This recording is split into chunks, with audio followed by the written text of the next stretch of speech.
I think that supports are objectively the strongest role. Okay, sounds good. And when you said the strongest role, could you expand a little? I believe the support comp dictates the flow of the game, in the sense that it doesn't matter what tank you're playing or what DPS you're playing. If your supports don't align, then the comp will fail. Okay, I see. And would you be able to, to put a number, or if you don't like numbers, any other way about how convinced you are this is true? On a scale of 1 to 10, 1 being this is false information, this is incorrect, and 10 being I'm fully convinced and little to nothing will change my mind, I'd say like a strong 10. A strong 10. 10 out of 10, okay. You're very confident, so. What would you say is the main reason that convinced you? Well, I play support. I'm a support main, and in all my time of playing Overwatch, I found that not only is support the easiest role, like it's so simple to play. Your job is so straightforward. That's it. Wait, sorry, it's like I'm losing my word test, right? I struggle forming a sentence sometimes, but let me rephrase that. Yeah, please. Okay. As a support player, whenever I'm not playing support, I'm playing, say, Doomfist or one of the DPS players or DPS characters I'll play, whatever. I noticed that I would struggle because I have like a certain play style with some characters. Like with Doomfist, obviously you gotta play pretty aggressive, right? But if I'm playing with someone like a Moira who can't keep up with the pace that Doomfist plays at, I will struggle. Or I'll have to change my playstyle to accommodate for the fact that I have a Moira on my team, unless there's another support that can help her move faster, like a Lucio or a Juno. But even then, those comps are pretty lackluster, or pretty weak with a Doomfist. So it forces me to change my playstyle. And does it work? Does it work as in change my playstyle? Yeah. Yeah, here and there. It really depends on the enemy comp as well. There's a lot of factors that are involved, but it all really comes down to the fact that because of my support comp, I have to play differently. And when you play support, do you feel like you need to play differently based on similar factors? Not necessarily. Of course, I do have to play, or I personally feel I have to play a certain composition depending on who my team picks, because I'm pretty flexible. I can play main I can play main heals, I can play flex support, like I can play whatever. So whenever I tend to pick around my team because I'm aware that it's better to have someone on a character that they're comfortable with than make someone off roll. So I'll tend to just play around my team. But in times where I want to be stubborn and just play my hero, I have noticed that like I will struggle and the game won't be as smooth as I'd like it to be. Okay, I'm not sure I get it entirely. I'll try to rephrase. So supports are strong and dictate the flow of the game because when you play other roles you struggle and your playstyle doesn't always match, so you have to find another playstyle. But when you play support, it's kind of the same, but not as much. Like you don't feel that need as much. Is that it? Okay, let me try to simplify this. Whenever I'm playing anything but support, I find that if I don't accommodate myself around my supports, I will struggle. But on support, that's not as much of an issue because once again, I think supports dictate the flow of the game. And this is also because I think supports have everything that they need. They have damage, they have obviously the healing factor, they have survivability, they have invulnerabilities, they have not many stuns, but they have stun options. I think, and furthermore, they can fill whatever role that they please. You can easily DPS on a support and thrive. You can tank on a support, on some supports, not all supports, on some supports and thrive. So really, what I mean is, on any role but support, if I don't accommodate to my back line, then I will struggle. But on support, there's not that much pressure to accommodate for my front line because really and truly, they kind of should be playing around me. I don't really know. It's I feel like maybe I'm overcomplicating it for myself a little bit. But the point of this kind of talk is to also to clear your mind and help you clarify your thoughts. Yeah. Maybe the first thing you think about is not always exactly how you felt about it, or maybe a reason but not the best reason, or not the strongest reason for you. For example, you mentioned two other things which maybe are better reasons or strongest. The abilities of the supports compared to the rest of the roster, and the fact they can play any playstyle. Would you be able to tell which one of those three reasons is the strongest to convince you?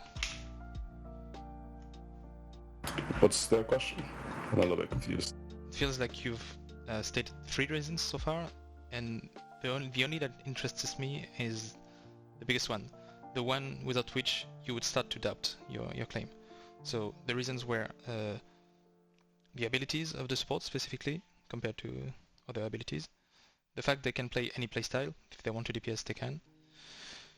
And your first reason, which we spent a bit of time before, about the need to change playstyle. Oh, in terms of the excuse me, in terms of the playstyles, supports have a bunch of options. Like if an Ana can easily DPS and have a great time, same with BAP, same with obviously Alari, someone like Kiriko, Zen. These characters can DPS with great efficiency, and obviously Moira, but in more lower ranks, not so much in higher ranks. They have a lot of very strong defensive capabilities with characters like Brig, and once again BAP, and honestly Life Weaver. I'm not personally. I kind of see Life Weaver as a bit of a throw pick, but that's mainly because I'm aware of what he can accomplish, but I'm also aware that not many people know how to accomplish what he can, or not many people are aware on how to capitalize on his utility. But anyway, there's also guys like Alari, Kiriko, who can really hold down the fort, and then obviously all the supports can have very strong healing outputs, with the exception maybe like Zen and Mercy and Lucio. I guess the three main DPS, main supports. Sorry, it's like they can all do something that the other roles can do. Basically, there's never a reason why the support comp should be like faulty, or the team should be lacking in DPS, or the team should be lacking defensive capabilities, because support can also provide those things. You know what I mean? I think so, yeah. So it sounds like this is actually the biggest reason, the fact that they have all these playstyles / capabilities, the possibilities. Let me just check anyway, just to be sure. Let's say tomorrow Blizzard launches a big update, and actually they don't have all those capabilities anymore. They just have one way to play, maybe strong, maybe not, doesn't matter. But they can't really be that polyvalent anymore. Would you then start to doubt that maybe the supports are the strongest of the three types? Absolutely, because for one, that hypothetical is seemingly or somewhat impossible, because then they'd make 9 characters who can only heal and walk back and forth. Like that's all they'd be able to do. Oh yeah, I'm not saying it would be fun, just to check if this is actually the reasons, and sounds like it is. Yeah. If they were to make it that way, then obviously support would be incredibly weak, because now they have now every support's playstyle is just 2D. There's no depth anymore. Yeah, I probably would quit the game. Well, yeah. I'll play on the roll. Okay. So, there's a few ways we can go about this. At one point you explain your reasons, and okay, go about it.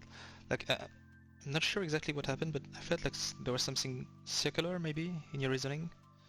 Like the supports are the strongest role, because when I play other roles I struggle and I have to adapt my playstyle, but I don't feel that way when I play support. And the reason I don't feel that way as support is because the supports are strong. Do you remember seeing something like this? Yes. Do you see any issue with that? In the sense of my personal views, I can see how there'd be room for some kind of hypocrisy, in a sense. It's not exactly hypocrisy. It's like circular reasoning. Every part of your argument is how would you say? It's because of Personal? another part, and the last part is because of the first part. So it's like a circle. Every part Oh, I see. sustains each other, but there's not actually a firm ground. I see. I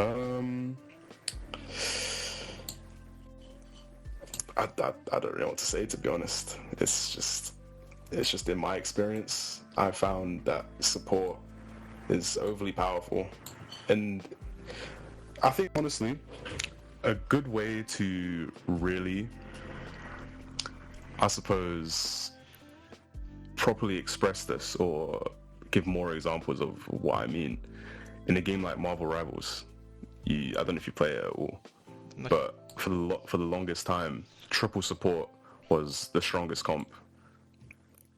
I'm not really sure exactly why, because I don't play it that much. I more have friends that play it and they tell me about it. Like, oh, yeah, triple support this, triple support that. And I'm thinking, that just sounds to me like what Overwatch really is, where it's just, if you don't have these supports or this support lineup in the sense, or this support comp, then it's like you're going to struggle. Because what I was told from the Rivals experience is that if the enemy team is running triple support, there's not many things you can really do about it. I think there was maybe one or two characters that are good into it, but once again, I'm not entirely sure. I'm just going based off what they have told me. Okay. Do you feel like it's a reliable way, like in general, not just Overwatch, to get to the truth, to conclude things based off what you've been told? Absolutely not. Absolutely not. That's why I'm not really trying to use this as a reason for my belief, but more so an extension or another potential example of why I think that way.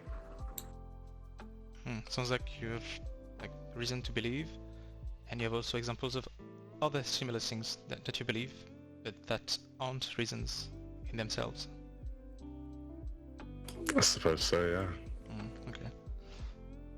Back to the circular reasoning. Do you feel in general that, do you see the, forget Overwatch for a second, do you see why that could be an issue? Say that again, I didn't quite catch that. The circular reasoning, I'm not sure, it's a fallacy, I'm not sure if you've heard of it. Like I could say,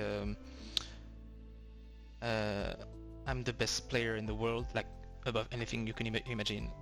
Everything I do or say about the game is true and perfect, and I'll tell you to do this. And how do I know that this is actually a good idea?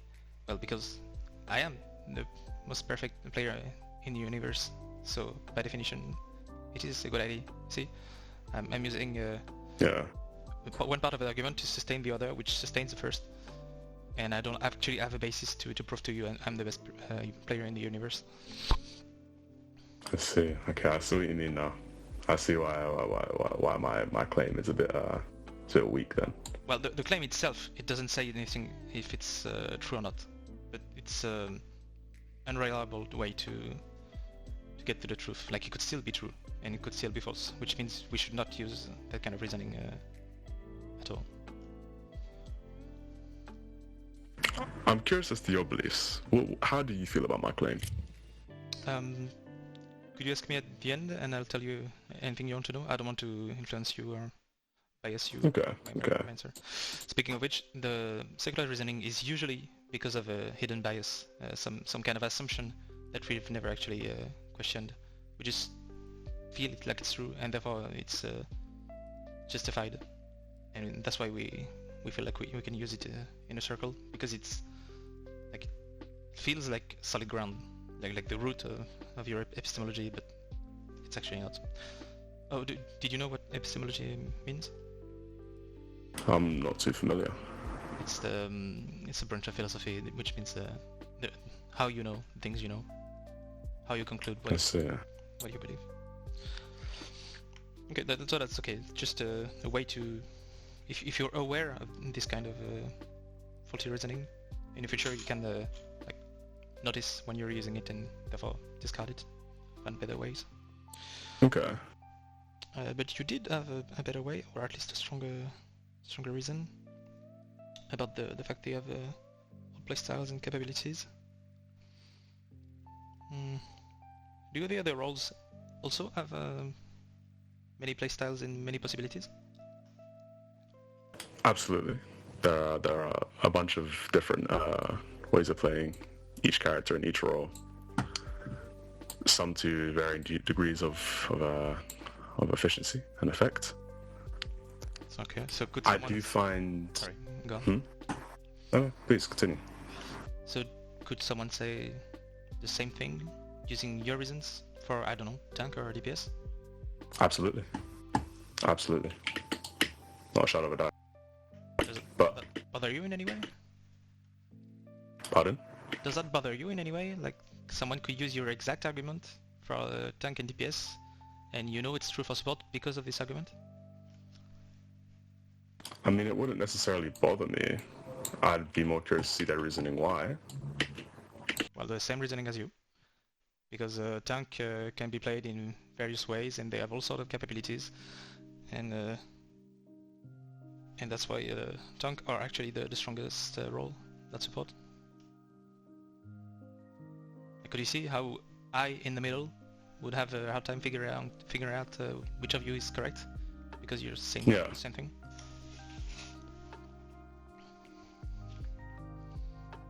Well, I don't really have many facts. It's more so my personal experience and things I've seen and the way I handle the roles in this game. Yes, I did know that, the personal experience. Do you feel like personal experience is a good way to determine what is true? Could someone use personal experience and come to a wrong conclusion? Yes, but there's no reason to completely discard a view purely because it's personal. That's correct. It's the same logic as circular reasoning. Just because it's maybe not a reliable way of thinking, or just heads or tails. You know, flip a coin. Depending on the results, I will believe it's true or it's not. It's really not a reliable way to know when it's true. But it doesn't. That's not a reason to discard it either, because you could by chance land on the right one. Of course. Obviously, statistics are more reliable because it's the facts, right? But I don't think there's ever really a reason to discard opinion, because there's always two sides to a story, and one small tale can tell 1,000. So it's like. Would you consider like it was personal experience as similar to a coin flip? Sorry. Perchance, my experience might be a bit more individual, because I see in the support community that a lot of people find support to be a weaker role compared to the others, and I hear their arguments and I see their reasons why, mainly being, or they find that something like dive is very hard to handle on support. But in my eyes, I think, well, if I'm being dove and I'm struggling, I go break, or I go someone like Ana who can slow down these divers. That's actually something I wanted to talk to you about. The different characters. Like you you keep mentioning support as an entity, a thing, and if I heard correctly, and tell me if I didn't, then you give examples of each specific character, what they can do. A brick can be good against dive, and you can switch to whatever if you want high hitting or damage or whatever. But you can't play only one character at a time. So is it still true that you have all these possibilities if you actually have to choose? Yes, I believe so, because in each team comp there are two supports. Unlike tank, there is only one tank, so it's going to be a lot harder to match that counter, I suppose, would you really call it a playstyle, I guess? But with support, because there are two, it's far easier to accommodate for your second support. And you know, if one person's struggling, like say your Ana's being constantly dove, and like even though she's playing Ana and she can stump these divers, she's still struggling. Now you can go break, and now the fort is solidified. Now no divers are getting in, and that I find that to be almost a fact. Obviously, assuming both players are playing to a decent standard. That's actually a very interesting point, because like I was mentioning a fake person telling me about tank being the best role. You actually here have a reason that could not be applied to tank, because there's only one. Although I guess it could still be applied to DPS. Or to Overwatch 1 maybe, when there was modes with two tanks. So does that mean then support is maybe a little less strong? I suppose so, yeah. But I still feel that support is the strongest, mainly because of how versatile they can be. Well, obviously, the argument of there being two characters, or two DPS, or two supports on each team can apply with the DPS. DPS are a lot less versatile in terms of the things that they can accomplish. Whereas I still feel support can accomplish everything, say a tank or a DPS can achieve. Interesting. Is this about like each support character specifically right now? Like each of them has multiple possibilities, or is it like something specific about the support role in itself? It's more so in the composition of the supports. Does that make sense? Am I... Well, composition is just one support and another, so it's like you have two slots which you can fill with multiple possibilities. Is that what you mean? Yeah. Because supports are so versatile and you can have two at a time, the possibilities are nearly endless, and as a result they are able to achieve what these DPS and tanks are able to accomplish, whereas in comparison to someone like DPS, who still has these options of two players per team, they aren't nearly as versatile as supports, thus meaning they don't accomplish as much as the supports. And obviously tackling is one, so the counter, I'm gonna just call it a playstyle, the counter playstyle is a lot more rock paper scissory in comparison to the rest. That would be an interesting talk, which I actually had. Don't know if you watched. Okay. Would you be able to change your mind? What would change your mind, do you think? Could you imagine something that if you saw it, if you experienced it, if you read it, I don't know, if you heard it, would make you start to doubt a little and then go to 9 out of 10?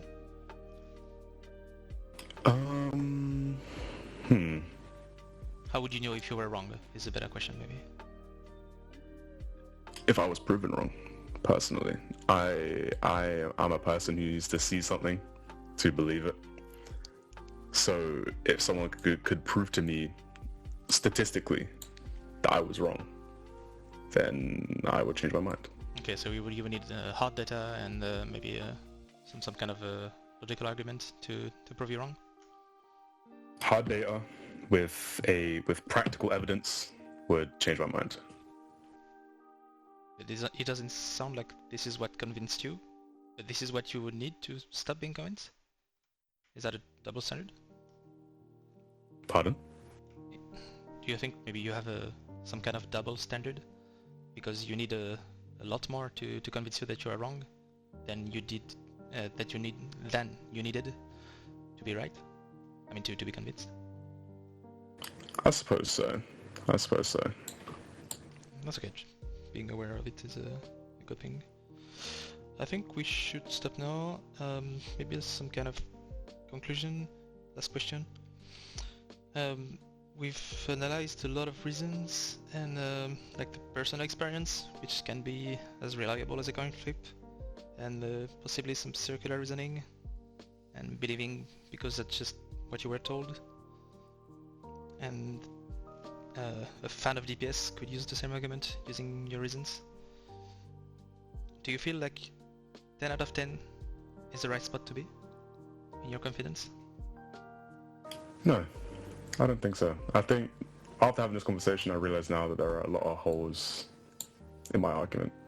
What would be a more accurate number? Looking back now, Yeah. I would say more of a 7.5. Accurate, I like it. 7.5, yeah. Alright, so that's it. That's all my questions. Now if you wanted to ask me any questions you want on the topic or what I'm doing, feel free.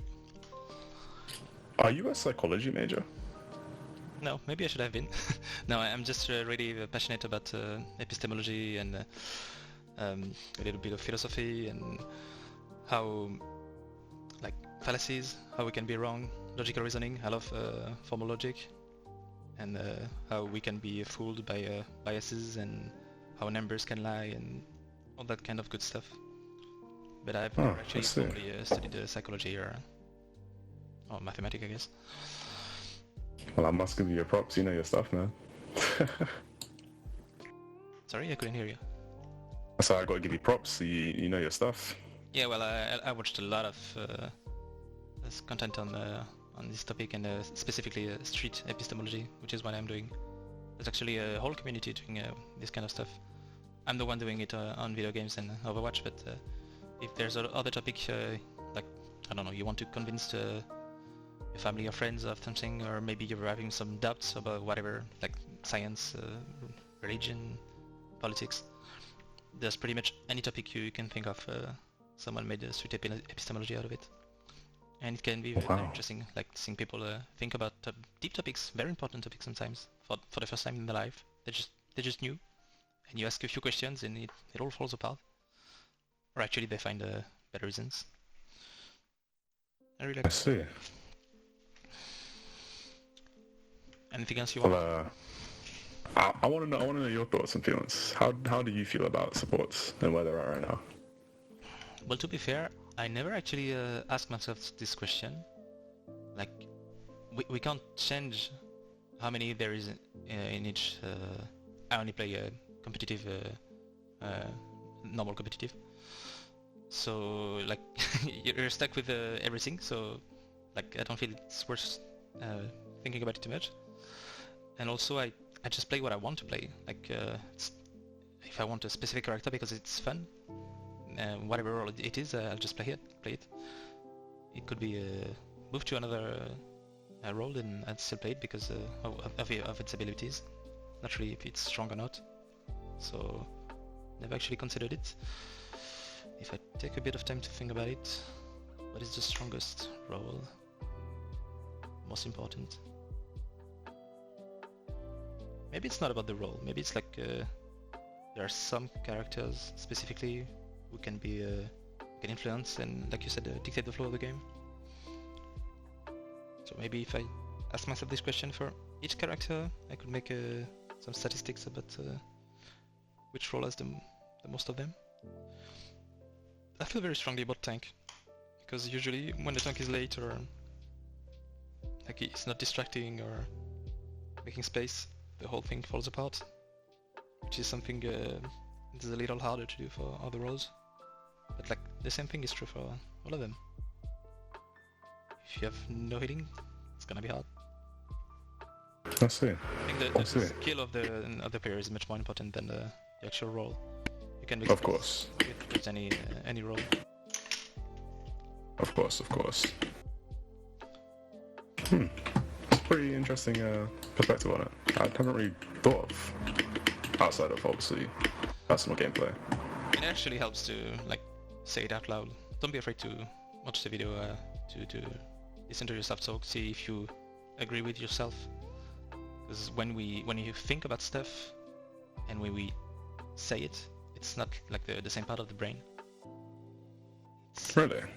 It's like you don't think with words. You think with I don't know, say it like abstract concepts and hazy stuff.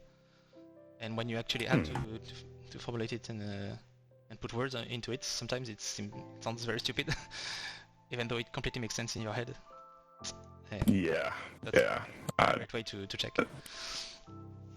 If you understand. Yeah, that's pretty real. I was as I was saying, I was really thinking like, damn, I sound like an idiot right now. Nah, no worries. You can't do like we can't epistemologize ourselves on any topic all the time.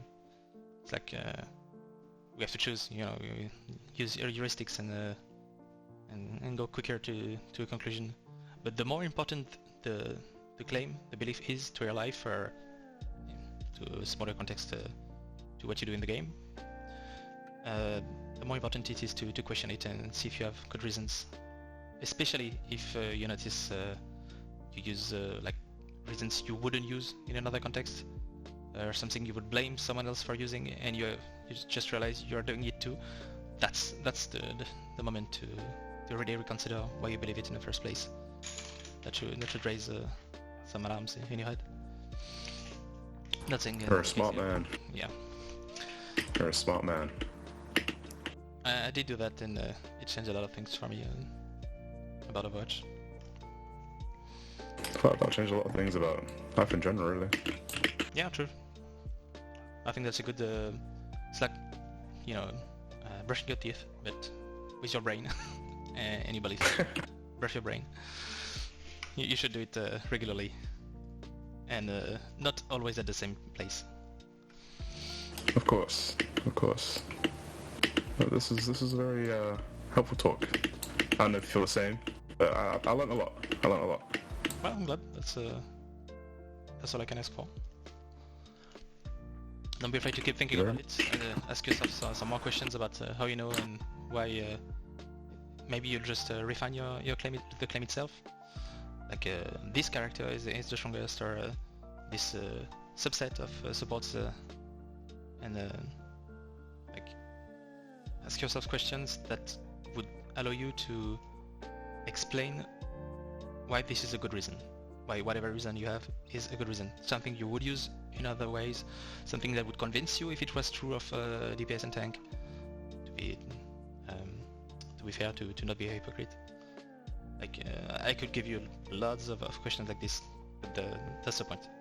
Focus less on the what you believe and more on the why you believe in, how you came to conclude that it's a good reason.